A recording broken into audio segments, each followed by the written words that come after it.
Shalom dan selamat pagi Bapak Ibu Saudara-saudari yang dikasihi oleh Yesus Kristus. Pada hari ini Selasa 5 Juli 2022, saya Pendeta Indah Siratun bersama dengan putra saya Gabriel Julio Armando Siagian dan putri saya Sophie Olivia Genesia Siagian mengajak kita semua mengadakan renungan pagi bersama dengan Gereja Kristen Oikumene di Indonesia dengan pola 4M, yaitu menerima, merenungkan, melakukan, dan membagikan. Renungan kali ini mengambil tema seperti domba ke tengah serigala. Marilah kita berdoa. Terima kasih Tuhan Yesus, pagi ini kami akan mengadakan renungan bersama. Kami mohon Engkau memberikan kepada kami hikmat pengertian untuk memahami kebenaran firman-Mu, bahwa tidak mudah untuk menjadi seperti domba di tengah serigala. Dalam nama Yesus Kristus kami bermohon, amin. Marilah kita mendengarkan firman Allah yang diambil dari Lukas 10 ayatnya yang ketiga sampai yang keempat yang berkata demikian.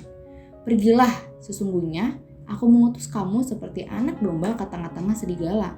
Janganlah membawa pundi-pundi atau bekal atau kasut, dan janganlah memberi salam kepada siapapun selama dalam perjalanan. Berdasarkan pembacaan firman Tuhan tadi ada 3 pertanyaan begini. 1. Siapakah yang mengutus para murid untuk pergi? 2. Digambarkan seperti apa para murid itu? Yang ketiga, apa saja yang tidak boleh dibawa saat mereka diutus? Terima kasih untuk pertanyaannya, Ma. Aku akan mencoba menjawabnya. Pertanyaan pertama, yang mengutus para murid untuk pergi adalah Yesus Kristus. Pertanyaan kedua, para murid digambarkan seperti anak domba ke tengah-tengah serigala. Dan pertanyaan ketiga, bahwa murid Yesus yang diutus ini tidak boleh membawa pundi-pundi, bekal, dan kasut. Tak terbantahkan bahwa kehidupan di dunia ini begitu sulit dan berat dalam menunaikan tugas panggilan Allah. Sebab saat kita diselamatkan, yakni ketika percaya kepada Yesus Kristus sebagai juru selamat, tugas kita selanjutnya adalah diutus untuk menjadi utusan Kristus yang membawa orang lain percaya kepadanya. Ketika kita diutus, situasinya digambarkan seperti seekor anak domba di tengah-tengah serigala.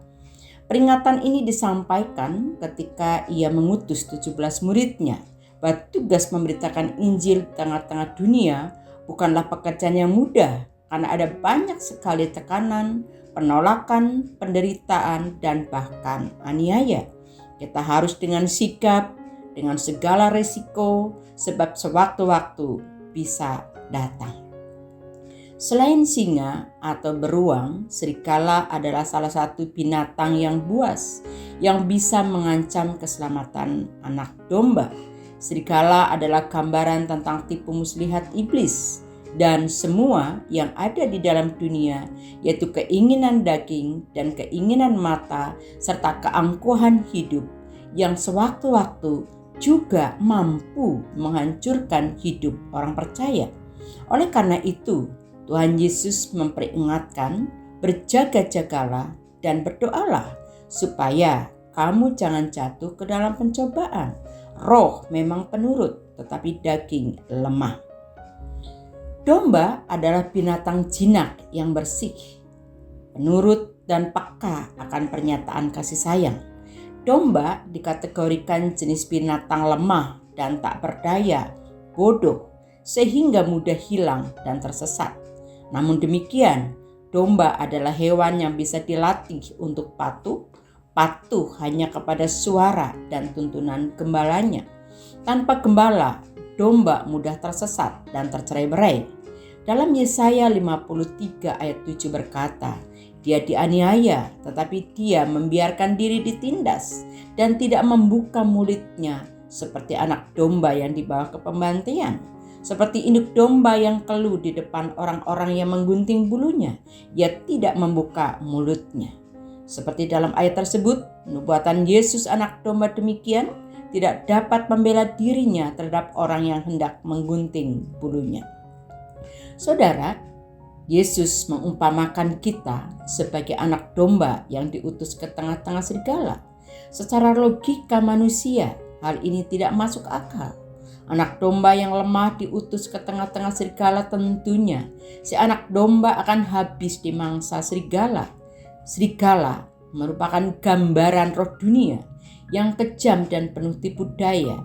Di ayat selanjutnya, Tuhan melarang untuk membawa pundi-pundi bekal ataupun kasut. Nah, bagaimana kita dapat masuk ke dalam tugas kemuliaan Allah itu? Bagaimana caranya supaya anak domba dapat bertahan? Kuncinya adalah harus selalu berada dekat dengan gembala. Sebagai anak domba, jangan kita lari menjauh dari gembala agung kita, yaitu Yesus Kristus sendiri. Jangan kita menempuh jalan sendiri.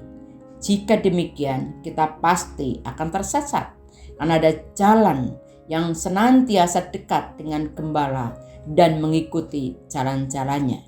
Kita bukan hanya akan aman dan terlindung, tetapi kita juga akan dibimbingnya di padang yang berumput hijau dan ke air yang tenang.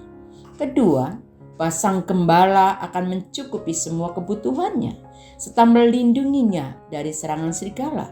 Ketiga, kata pasrah inilah yang dinantikan Tuhan. Sebab pasrah berarti berserah. Berserah berarti tiada daya atau kemampuan.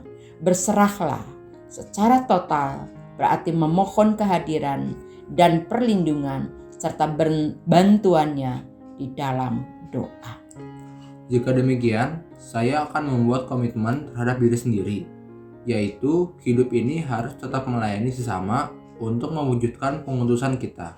Sekalipun digambarkan seperti domba di tengah serigala, saya tak perlu memikirkan bekal yang harus saya bawa, sebab Allah telah menyediakannya. Biarlah pelayanan tersebut menjadi kemuliaan bagi Allah Bapa di surga. Saya akan membagikan kebenaran firman Tuhan ini kepada rekan-rekan sekolah. Bapak, Ibu, Saudara-saudari juga bisa melakukannya untuk membagikannya kepada rekan sekerja, tetangga, anggota jemaat, atau komsel, atau media yang tersedia untuk tetap melayani sesama sebagai murid yang diutus Tuhan Yesus Kristus.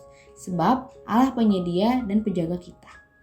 Mari kita satukan diri di dalam doa. Terima kasih ya Allah, Engkau menjadikan umat seperti seekor anak domba di tengah serigala.